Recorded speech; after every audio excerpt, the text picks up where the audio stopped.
Hello guys, welcome back again to my class, and after the last review, we're gonna continue this lesson and learn even more vocabularies and expressions, how to say them, the meaning and the explanation, and of course, the examples of how to use them within the context of the conversation. And so, the topic for today, the theme, is going to be antonyms. What are antonyms? In the last meeting, 2 meetings ago, we learned about synonyms, and synonyms are words with similar or even the same meaning.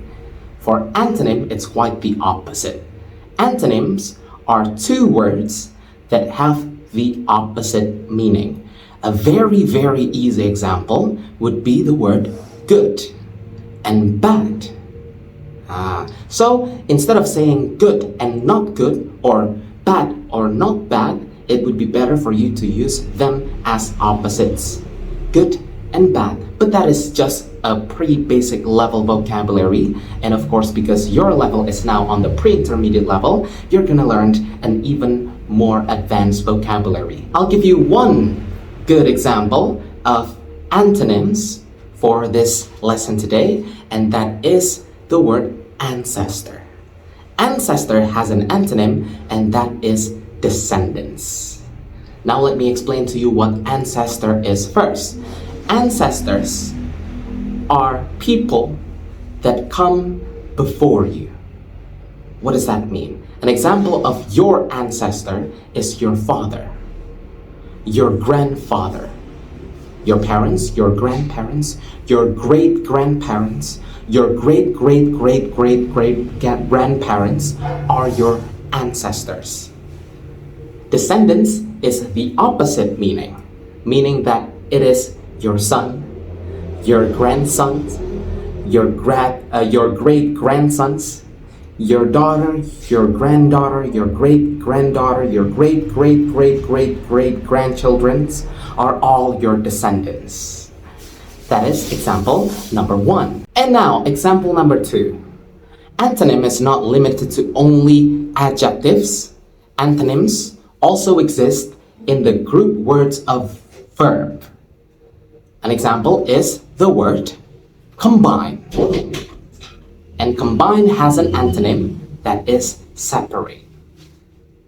Combine means when you are trying to put 2 separate things together into one. Now, separate means you are taking apart a thing that is originally one as a whole into 2 individual things.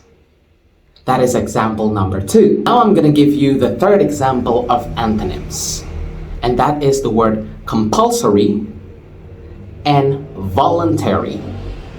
Now let me explain to you what compulsory is. Compulsory is a thing, an activity, most of the time, that you have to do because you are required to do it by rules or by other people or by your higher-ups or boss or something. The point is you have to do it. It's a must. Now, you have voluntary. Voluntary means that those activities or thing can be done, or it is okay for you not to do it as well. It depends on what you want to do. Nobody is telling you to do it, and nobody is telling you not to do it. Voluntary. And those are just 3 examples out of 30 vocabularies we will learn today, 30 antonyms in total, and we will also learn 30 expressions. That's quite a long list. We usually only discuss 10 at most. So look forward to the class we'll have this evening, and I'll see you on the Google Meet. Bye-bye, guys. Now the world don't move to the beat of just one drum. What might be right for you